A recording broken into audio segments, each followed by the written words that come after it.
Debonair. Okay. What's good, y'all? Shout out to notification game for hitting the like button. And the video didn't even start yet. You're the realest ones in it. I appreciate you. Anyway,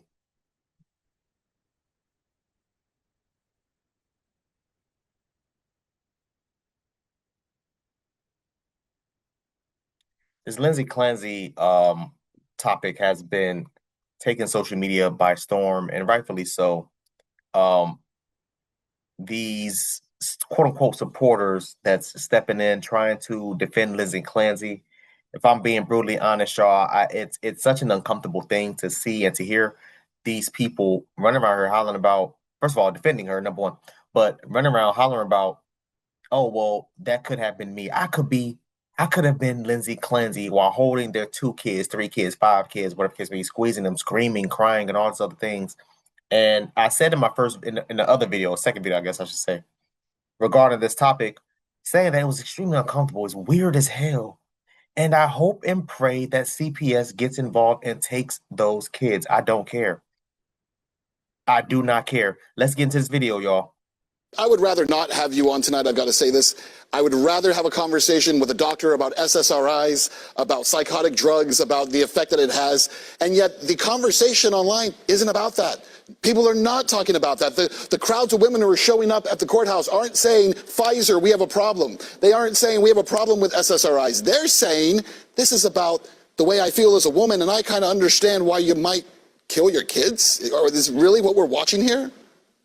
Yeah, we're finding out that women are not good with kids. They're not very good mothers, and they're not as nurturing as we previously thought. Remember, women have aborted 1/8 of the world population, so it doesn't really surprise me that women are defending Lindsay Clancy because one out of 4 women has killed their kid. So yeah, that's a tough statistic. It really is. I've seen videos online also now where it's like some woman throwing like water on her baby's face, and it's just all these kind of weird responses that are coming out of it. And I even saw one today, I'm sure you'll know this reference, with a man holding his child, and he put like a fake tear, and he says, I understand Chris Benoit. And it's like, I understand some people are trying to be funny with it, but it's just like, the whole thing just feels so gross to me that we're actually having a conversation like, I can understand why someone might kill their own children. Yeah, I mean, again, it's because women have.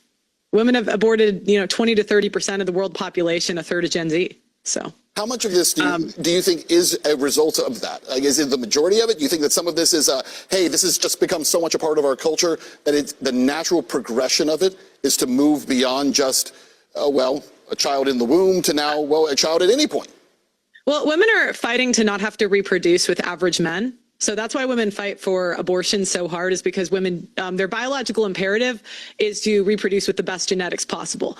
And so, yeah, that's why women are fighting pretty hard for it. Stop having sex with average men, if that's the case? You would think that'd be too hard. Too hard. Yeah, you would think so. You dead ass would think so.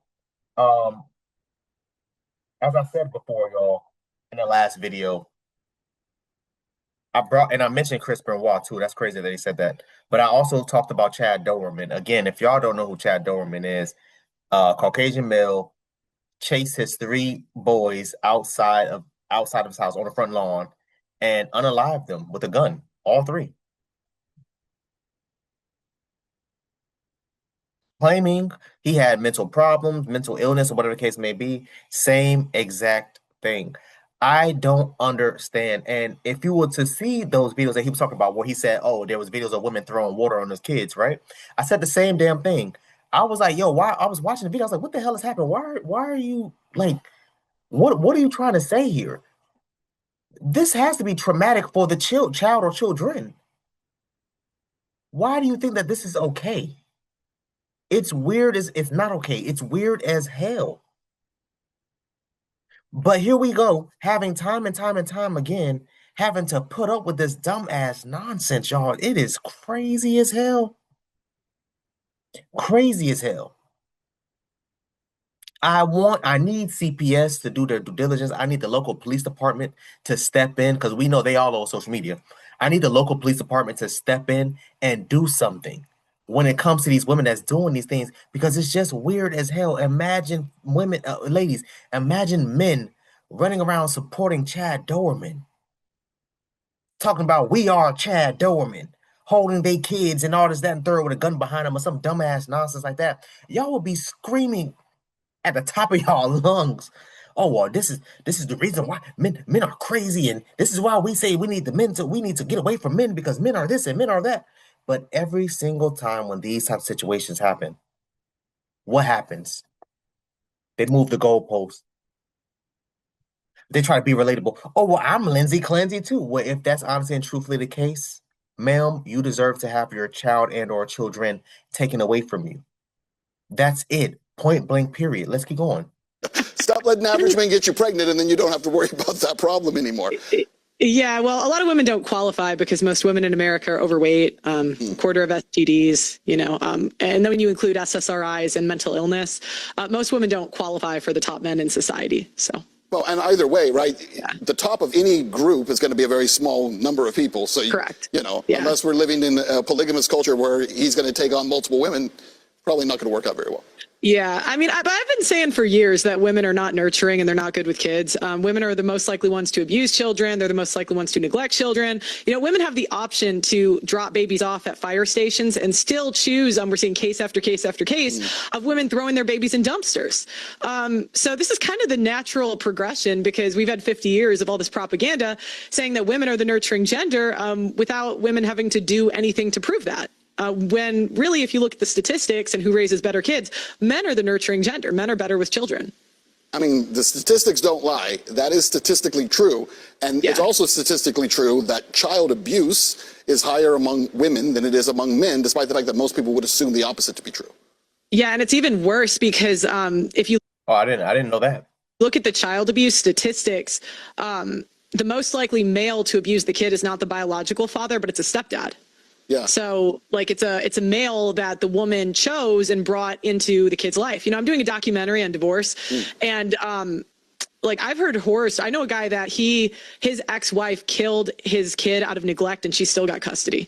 So this lie that women are good with kids and nurturing, it affects policy decisions and it really doesn't give men a fair shake in court. Yeah.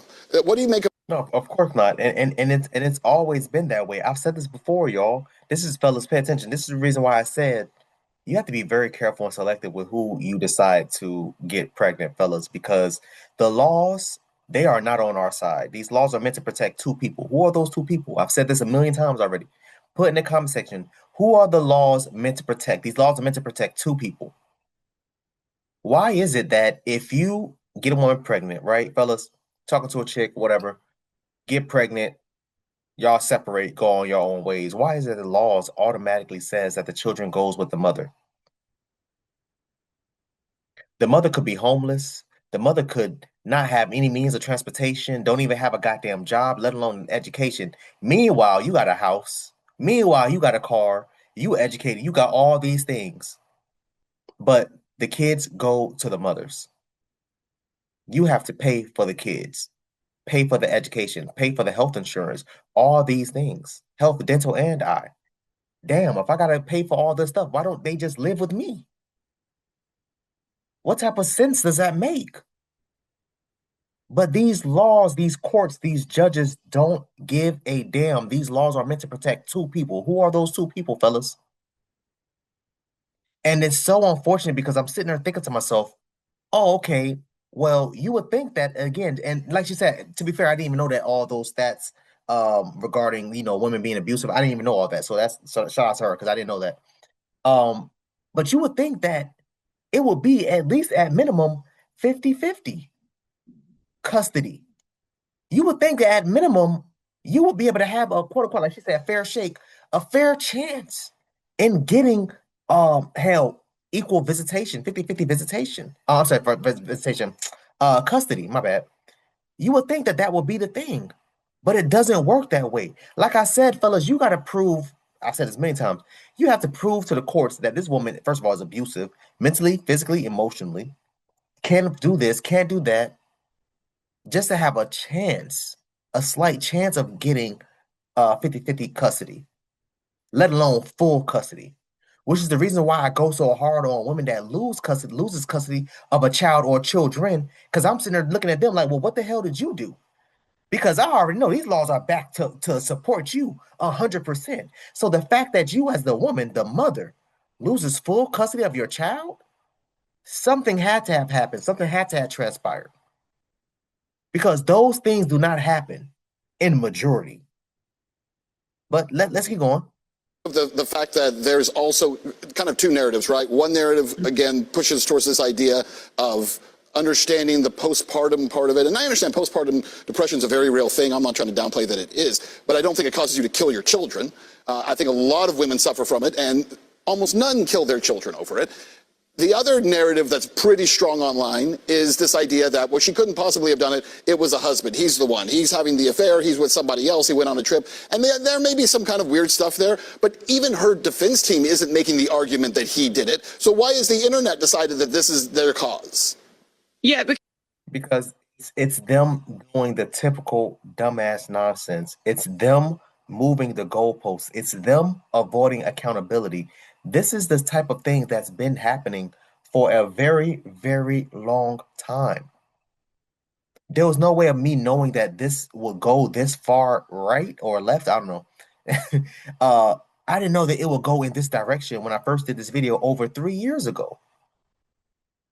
This is a damn near open and shut case. The fact that it took 3 years just to go to trial, it's a bit telling, I'm not gonna lie, because I'm sitting there thinking to myself, yo, she's guilty. She already admitted to doing this allegedly. To her husband, to the police, to her lawyers, and to everybody else. But no, let's avoid that. Let's ignore that. Let's sit there and say to ourselves, people, she had mental problems and needed mental help. Can y'all imagine if this woman gets set free and she decides to go on and live her life and have more children, and she does this again? Because whenever women are held accountable for anything, they always find a way to blame the nearest man. And we're kind of in a culture where women don't have consequences for anything. So it's very normal for women to blame, our poor choices on anybody else. Sorry, what was the other part of the question you said? So the first part, like we had talked about before, is this kind of rallying around the postpartum thing. Yeah. The second part is the husband. Yeah. I think there's two things with the postpartum. First off, women, we're having kids older and older than ever. And, women have been in control of our schedules from the time we're like super young. And so this is when a woman has a kid, it's the first time she's ever had to think about anybody else other than herself, because women make the majority of buying decisions, and being a young, pretty girl, everybody's catering to you 24/7. So it's kind of the loss of, I have to think about someone else other than myself. The other thing is postpartum is post-nut clarity for women. A lot of women want to get married and have the kid, and they don't realize they reproduced with an average guy. They get the kid, and they realize they didn't pass on the best genetics, and so that's a lot of postpartum. So she said postpartum is post-nut clarity for women. Wow.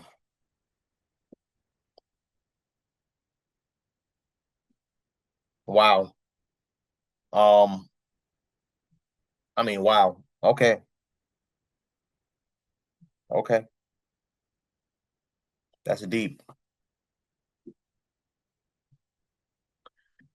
Do I think Lindsay Clancy is going to beat this trial? You would think the logical answer would be hell no, but